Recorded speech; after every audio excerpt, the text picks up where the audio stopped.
High, good evening বন্ধুরা, সবাই কে কেমন আছো?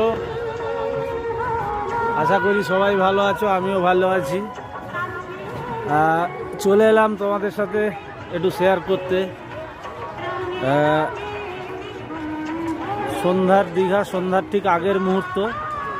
এটা আলো টালো জ্বলে গেছে, হলো কী হবে, এখনও আকাশ ফাঁকা মোটামুটি। সমুদ্রের অবস্থানটা এবারে বুঝতে পারছো, বালুচর। এই চরে প্রচুর মানুষজন ঘুরে বেড়াচ্ছেন।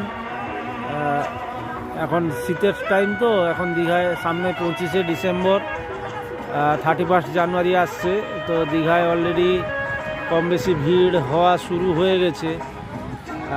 তা বন্ধুরা,